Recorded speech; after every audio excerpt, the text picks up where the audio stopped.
Hello everyone and welcome to my Miraculous Q&A.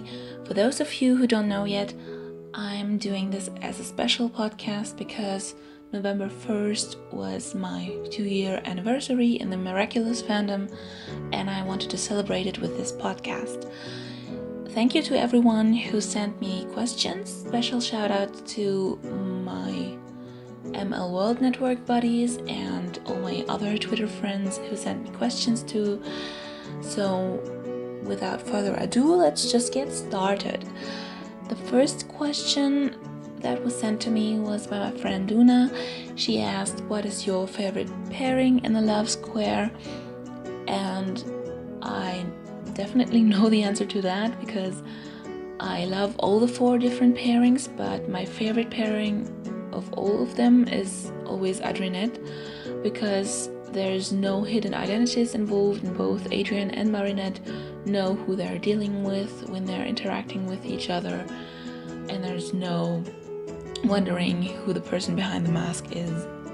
So that's my favorite one. The next question was asked by my friend Annie.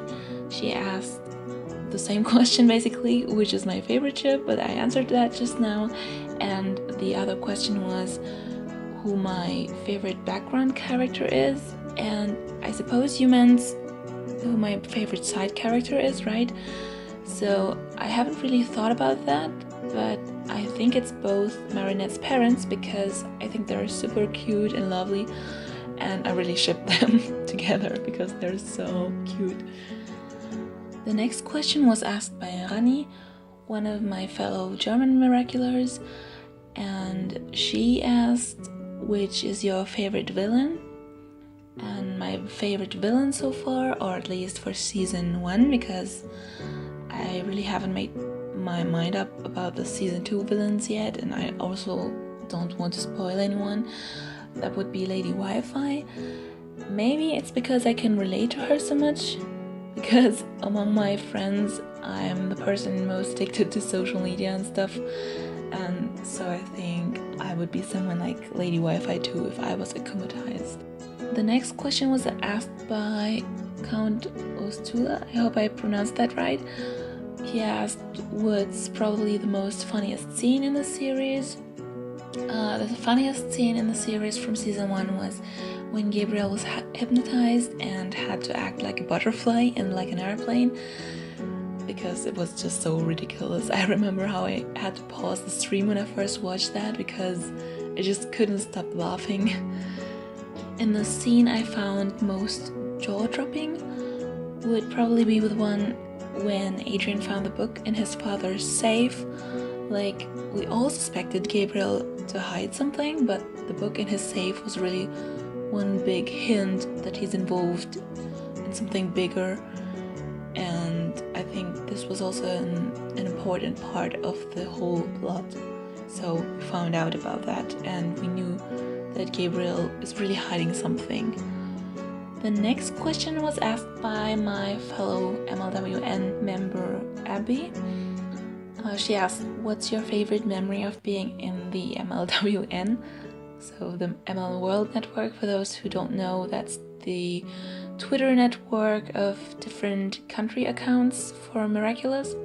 My favorite memory of being in the ML World Network is every time there is new info or new material and the whole network chat explodes because everyone is flipping out.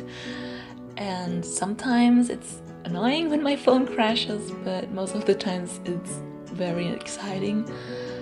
And it's not just one certain memory, but it's more like my favorite moments. And also every time when the ML World Network members go crazy in multiple Twitter threads, and I think the usual suspects will know who I mean with this. And it happened in the last few days too, so you definitely know who I'm talking about. The next question, or the next questions, were asked by my friend Rachel. She sent me several questions and I'm going to address one by one.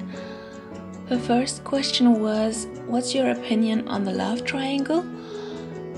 I'm not sure if you meant a specific love triangle or just the love square, so I'll go with the latter. in my opinion, it's funny to have a love square that consists of just two people. Sometimes it can really get frustrating knowing that they're the people behind the masks, but the protagonists don't know. But I think the fact that we have this love square leads to interesting moments in the series. What's your favorite ML ship was her next question, but I answered that before. It's Adrinette. Then she asked how I feel about more Miraculous holders being in the show. I'll address that question a bit later because I'm putting all the season 2 questions at the end of this podcast, so I won't spoil anyone who hasn't seen season 2 yet. Her next question was, who's your favorite and least favorite ML villain? My favorite villain is, like I mentioned before, Lady Wi-Fi. I'm not so sure who my least favorite villain is, but I think it'd be Vulpina. I like her character, but unlike the other villains, she pretends to be a hero with a real Miraculous, and I don't like that she's misleading our two leading heroes and lying to them, so she would probably be my least favorite villain. Rachel's next question was, who's your favorite and your least favorite character? My favorite character was Marinette at the beginning, but now it's Adrian because I think his character is more complex and therefore also very interesting. Marinette is still in my top 2 because I can relate to her a lot. When I was a teenager, for example, I was a lot like her actually. And my least favorite character is still Vulpina, I guess, for sad reasons. I mean, this could sound like a paradoxon because I just said earlier that I like her character. I like her character because she's an interesting character, but as a person, I wouldn't like her. So that's the reason she would probably be my least favorite character. Then Rachel's next question was, is there anything you would change about the show or the fan base? And I don't think I change anything about the show. The only thing that irks me sometimes is that the episodes don't have a proper order, and I think that'd be the only thing I change, but it's not that disturbing in the end as long as we know which are the key episodes. What I would change about the fan base is the reposting of uncredited art and photos. I'm repeating myself with that because I've mentioned that in several other podcasts as well. And also sometimes people are fighting each other over diverging opinions. And in my opinion, peaceful discussions about the subject on the series is okay, but not bullying each other or even the creators. Rachel's next question was, who would you prefer as your Miraculous, Tiki or Plug? As a Kwami, I'd prefer Tiki. Plug would probably be too lazy for me, so I couldn't really work with him. Also, I wouldn't want to carry Camembert with me all the time if I come to think of it. And I'd really love to have a Tiki. I'm saying this every episode I watch of Miraculous. I want to have a Tiki. I wish he was real. So that's it for the non-spoilery questions. I'll move on to season 2 related questions in a moment, so I'll already say goodbye to those who want to stay away from spoilers. Thank you for watching until now. Thank you for listening to my answers. And again, thank you for sending in questions, because without them I wouldn't even be able to do this Q&A. And then I'll move on to the next question. So if you don't want to listen to spoilers, you should stop the video now. So coming back to the question about the Miraculous holders that Rachel asked about, I think it's exciting to see more heroes with new Kwamis, and I'm especially curious about the Kwamis and what their personalities will be like. I'm really excited to meet them. Then another question my friend Annie asked was, based on the season 2 intro, who do you think will own the Peacock and Turtle Miraculouses? And I think this is a really tricky question. I think it must be a woman due to the shape, but I have absolutely no idea. I've seen some fan theories that it might be Adrian's mother, but I'm not really sure about that.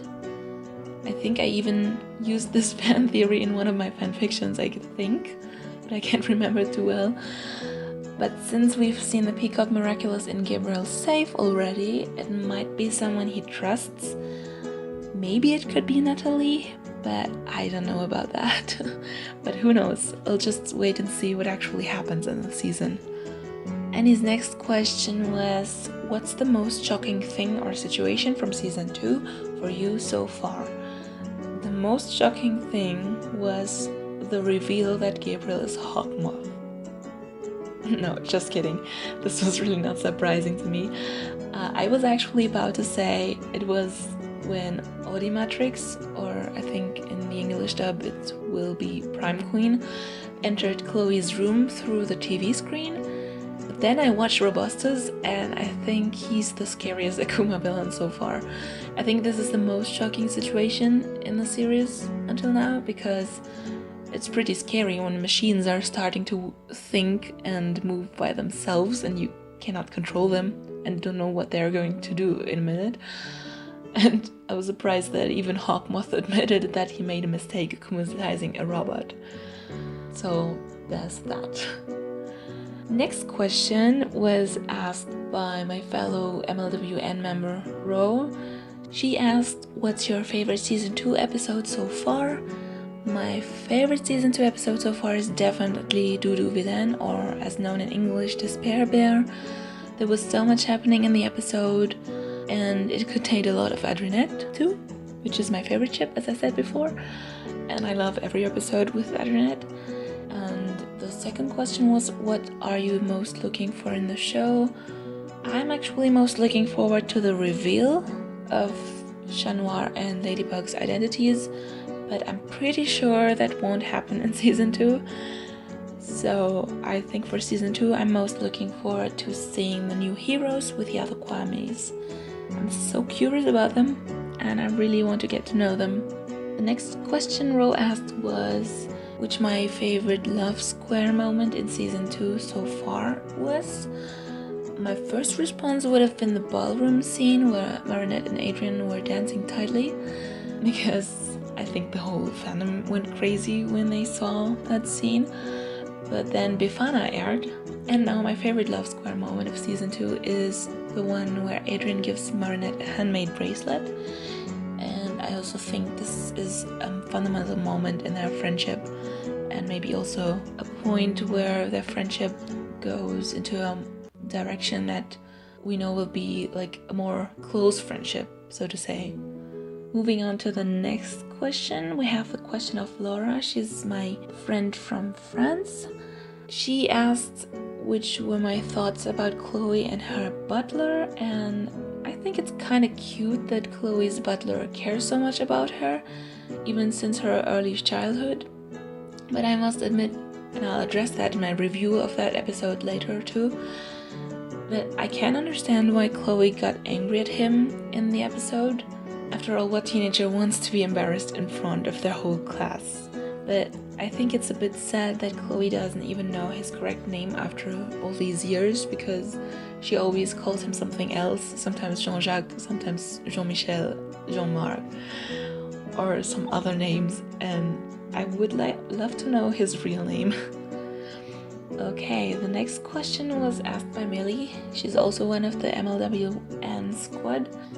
And she asked, what do you think about the Love Square rivals? Well, we've already seen Kagami. I don't really see her as a rival. I think she seems nice and she immediately realized that Adrian likes Marinette, unlike him.